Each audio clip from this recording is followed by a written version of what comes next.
halimbawa ng serbisyo sa pamayanan. Mekaniko.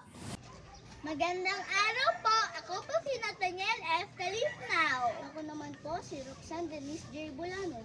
Ako naman po si Elsea T. Saragosa. At ako naman po si Shanta Raico Vivasit. Nandito po kami ngayong araw na ito upang kilalanin ang isang miyembro ng komunidad na tumutulong at nagbibigay serbisyo sa ating pamayanan. Isa pong siyang masipag na mekaniko. Tara, samahan niyo po kami. Let's go!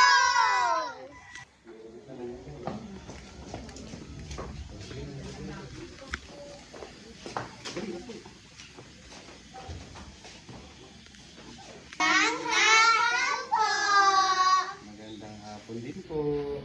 Kuya, nandito po kami ngayon para ilang katanungan tungkol sa papel po na inyong ginagampanan sa pamayan bilang isang mekaniko. Unang tanong, pwede mo bang ipakilala ang inyong sarili? Ako po si Gaet Aguilar. Ano po ba ang tungkulin ng inyong ginagampanan?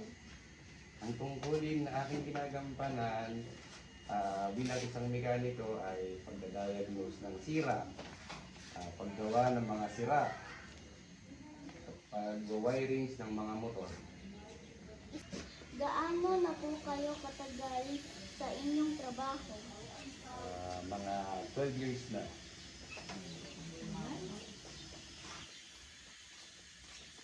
Ano pang kahalagahan ng serbisyo sa pamayanan? Bilang isang mekaniko, ako yung nag-check ng mga motor nila o sasakyan para maiwasan yung mga aksidente sa kalsada.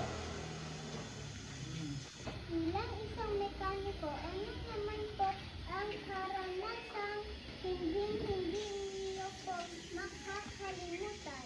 Nagalit si customer. Kasi po, meron pong hindi tamang nagawa.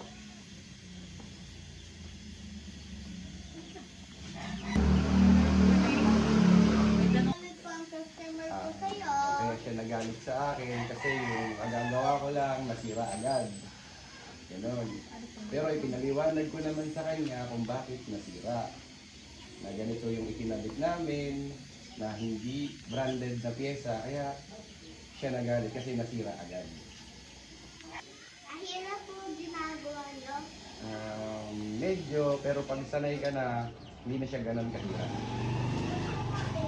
Ilang po ang tanong namin. Salamat po sa oras. Salamat po. Bye-bye po. Ito po. Bye-bye po. Salamat po pagsama sa amin hanggang dulo ng panayam na ito. Ito po ay nagpapakita na ang bawat tungkulin o serbisyo na ibibigay sa pamayanan o mahalaga. Salamat po sa lahat ng naglilingkod at nagbibigay serbisyo sa ating pamayanan. Upang tayo ay magkaroon ng isang ligtas, mapayapa at masayang pamumuhay sa komunidad. Muli ako po si Nate. Ako naman po si Roxanne. Ako naman po si Elsea. At ako naman po si Chantel.